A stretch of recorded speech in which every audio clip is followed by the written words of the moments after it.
میں نے یہ آپ سے کہا تھا کہ یہ مسئلہ کشمیر بین الاقوامی سطح پہ اٹھے گا. آج دنیا کے ہر ایوان میں کشمیر کی آواز گونج رہی ہے. میں ڈاکٹر غلام نبی فائق کو اپنا قائد سمجھتا ہوں. ریاست ہائے متحدہ امریکہ میں میں نے وزیر اعظم پاکستان نے جو واضح واشگاف الفاظ میں ساری دنیا کو ایک پیغام دیا اور مقدمہ کشمیر جنرل اسمبلی میں پیش کیا، جس بے باکی کے ساتھ، جس جرأت کے ساتھ، جس دردمندی کے ساتھ انہوں نے بات کی، تو میں ان کا شکریہ ادا کرنا چاہتا ہوں. جموں اور کشمیر کے لوگوں کی طرف سے شکریہ ادا کرنا چاہتا ہوں. مسئلہ کشمیر کے اوپر پوری پاکستانی قوم اور آزاد کشمیر کے لوگ متحد ہیں، اور آج کا مظاہرہ فقید المثال تھا. جو ان کے سرکاری اعداد و شمار ہیں وہ 21,000 کے ہیں، لیکن لوگوں کا اندازہ یہ ہے کہ تعداد 30,000 سے تجاوز کر گئی. تو دیکھیے، ہم آج مظاہرہ کر رہے ہیں اور ہیوسٹن ٹیکسس میں ہندوستان نے جشن منایا ہے. وہ قتل کر کے جشن منا رہے ہیں، نسل کشی کر کے جشن منا رہے ہیں، اور ان کے ساتھ امریکہ کا صدر بھی آ کر کھڑا ہو جاتا ہے اور دیر تک ہاتھ ملاتا ہے، اور اس کے بعد وہ ایک دوسرے کی تعریف کرتے ہیں کہ آپ کتنے بڑے قائد ہیں، اور اسے گجرات کے قصاب کے نام سے پہچانا جاتا تھا. اور جو جیسے گزشتہ صدی میں ہٹلر تھا یا مسولینی تھا یا ملاسووچ تھا، جن کا نام لوگ نفرت سے لیتے ہیں، اسی کی ایک تصویر شبیہ جو تھی وہ نریندر مودی ہے.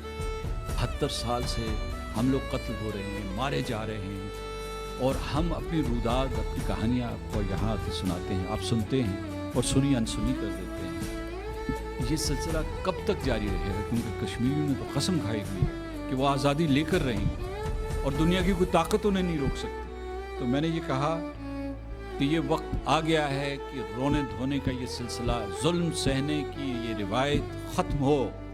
آپ اپنی تقدیر کو اپنی ہاتھ میں لیجئے، اور اس کے بعد اگر دنیا فیصلہ نہیں سنا رہی تو آپ فیصلہ کریں. کشمیریوں کے اوپر جو قیامت ٹوٹی ہوئی ہے اس کے بارے میں ان کو آگاہ کیجیے اور مطالبہ کیجیے کہ ان میں سے ہر شخص کیا کرے. کانگریس مین اور سینیٹر کیا کرے، آپ کے علاقے کے جو مقامی رہنما کیا کریں، اور بریڈ شرمن ہیں.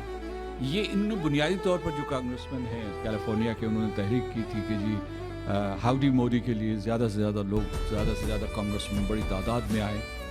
تو پھر ان برادری کے ساتھ، اور جو پاکستانی کمیونٹی ہے، کشمیری کمیونٹی ہے، تو انہوں نے 3500 کمیونیکیشن سے بھجوائی، اور اس کی وجہ سے وہ پھر ہیوسٹن میں نہیں آیا. یہ ہے کمیونیکیشن کی طاقت. بین الاقوامی رد عمل ہوا. جو عالمی میڈیا ہے اس کا بہت ہی مثبت بیانیہ تھا کشمیر کے حوالے سے. اس نے کشمیریوں کے حقوق کی حمایت کی، ہندوستان کو نشانہ تنقید بنایا، اور آپ کے لیے جو ہے ایک نئی سپیس پیدا کی. یہ وہ بیانیہ ہے جو میں نے لوگوں کو بتایا، جو برسوں سے ہم لکھنے کی کوشش کر رہے تھے، لیکن اس مرتبہ عالمی میڈیا نے، حقوق انسانی کی تنظیموں نے وہ آپ کو بہترین انگریزی میں لکھ کے دے دیا. جہاں میں ان کا شکریہ ادا کرتا ہوں، وہاں میں یہ شکوہ بھی کرتا ہوں کہ جو حکومتیں ہیں ان کے لب سلے ہوئے ہیں، وہ لب کشائی نہیں کر رہی ہیں. اور یہ ہمارے لیے چیلنج ہے، پاکستان کے لیے چیلنج ہے، کشمیریوں کے لیے چیلنج ہے، ڈائسپورا کمیونٹی کے لیے چیلنج ہے کہ وہ جن مصلحتوں کی وجہ سے خاموش ہیں، جس کی وجہ سے ان کی جو معاشی اور اسٹریٹجک مفادات ہیں، جس کی وجہ سے وہ خاموش ہیں، تو ہم ان کی خاموشی کو کیسے توڑیں؟ یہ ہمارے لیے چیلنج ہے. میں یہ بھی کہوں کہ ڈاکٹر فائق کے حوالے سے یہ کہتا ہوں کہ انہوں نے یہ کہا کہ انڈین سول سوسائٹی نے آپ کا کیسے ساتھ دیا ہے. وہ جنتر منتر جو دلی میں ہے وہاں مظاہرے ہوئے ہوں، یا جو ان کی انڈیا کی کمیونسٹ پارٹی ہے، یا کانگریس پارٹی کے کئی رہنما ہیں، اور اس کے علاوہ جو ہے جو وہاں کی جو حقوق انسانی کی تنظیمیں، انہوں نے آپ کا ساتھ دیا. آپ کا ان کے ساتھ کوئی رشتہ ناتا نہیں ہے. ان کے ساتھ یہ ناتا نیا پیدا کیجیے، کیونکہ وہ بغیر آپ کی محنت کے انہوں نے اہل جموں و کشمیر کا ساتھ دیا ہے اور ان کے لیے حق کی آواز بلند کی.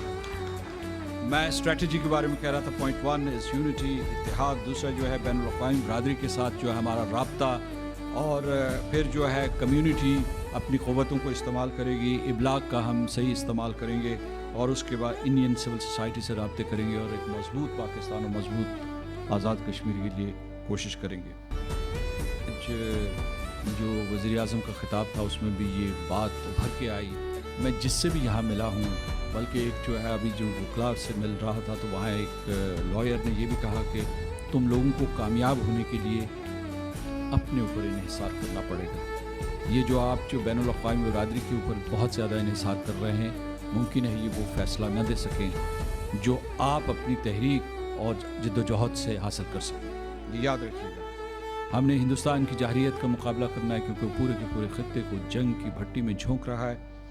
हमने हिंदुत्व का मुकाबला करना है क्योंकि उन्होंने निशाना बनाया कश्मीर के मुसलमानों का, उनका मुहासरा किया। उन्होंने निशाना बनाया है हिंदुस्तान के मुसलमानों का, उन्होंने निशाना बनाया है बाकी अक़लियतों का, जो सिख हैं, बुद्ध मत के मानने वाले हैं या हमारे मसीह भाई हैं। इन सब को उन्होंने निशाना बनाया है। हम सब लोगों को अपनी सफ़ों में इत्तेहाद पैदा करके हिंदुस्तान की इस फस्तायत का और इस साम्राज्यत का मुकाबला करना होगा। एलसी की बात हो रही है तो उसमें मैंने ये कहा है कि अमेरिका के सदर ने कहा हमने खैर मक़दम किया। मकबूजा कश्मीर से सैयद अली गिलानी साहब ने, मीर वाइज़ उमर फ़ारूक साहब ने, हमारे दूसरे रहनुमाओं ने उसका खैर मक़दम किया, लेकिन हम सालसी के सिलसिले में संभल के आगे बढ़ेंगे।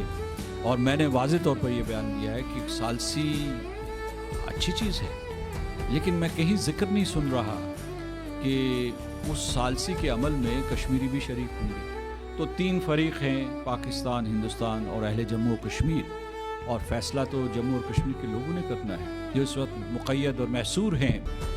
तो कोई ऐसा सालसी का अमल जो फ़र्द वाहिद कर रहा हो, यानी सदर ट्रंप जैसा, या सलामती काउंसिल करे चैप्टर 6 के तहत, उसमें कश्मीरियों की शमूलियत और शराकत यकीनी बनानी चाहिए। आज लोगों के पास 5 अगस्त से पहले की स्क्रिप्ट मौजूद है और वो उसी को दोहरा रहे हैं और उसको पढ़ रहे हैं। कश्मीर के नौजवान हैं या पाकिस्तान के नौजवान हैं, वो कहते हैं जी हम लाइन ऑफ कंट्रोल को रोकना चाहते हैं। तो उनके जज्बात भड़के हुए हैं, वो गम गुस्से में हैं, वो आगे बढ़ना चाहते हैं और वो कश्मीरियों की मदद करना चाहते हैं। तो ये पूरे पाकिस्तान की यही ज़हनी कैफियत है। मैं आपसे ये कहना चाहता हूँ कि अभी वक्त नहीं आया कि आपको जंग के लिए, जिहाद के लिए या कश्मीर के महाज के ऊपर बुलाया जाए।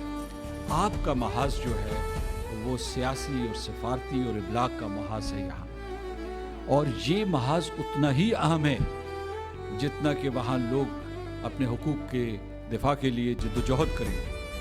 इसलिए कश्मीर में कोई दहशतगर्द नहीं है। आज़ादी की कोशिश के लिए शहीद होने वाले लोग थे। अभी भी जो है पाकिस्तान में और आज़ाद कश्मीर में कुछ ऐसी मकाबर हैं जिसके ऊपर लिखा हुआ है शहीद कश्मीर। शहीद आप लोगों का महाज सियासी और सफारती है, और इसके ऊपर आप डटे रहें और अपनी बेहतरीन सलाहियतों का इस्तेमाल कीजिए। मकबूजा कश्मीर के लोगों को, जो निहत्ते लोग 9 लाख फ़ौजियों से लड़ रहे हैं और उन्होंने घुटने नहीं टेके, उन्होंने सर तस्लीम खम नहीं किया, उन्होंने हिंदुस्तान की वफ़ादारी की कसम नहीं खाई, उनको सलाम करता हूँ। उन औरतों, उन बहादुर औरतों को, उन बहादुर मर्दों को, उन बच्चों को जो इस वक्त ज़ेर हिरासत हैं, क्योंकि हिंदुस्तान की इंडियन फेडरेशन ऑफ वुमेन के मुताबिक 13,000 नौजवान कैद कर लिए गए हैं, जिनमें से बाज़ की उम्र जो है 12, 13 और 14 साल है। उनको सलाम, और अपने कायदीन को सलाम पेश करता हूँ यहाँ न्यूयॉर्क में बैठ के, सैयद अली गिलानी को, मीर वाइज़ उमर फ़ारूक को, यासीन मलिक साहब को, आसिया इंद्राबी को। तो मैं यहीं अपनी बात ख़त्म करता हूँ। आप सब लोगों का एक मरतबा फिर शुक्रिया अदा करता हूँ।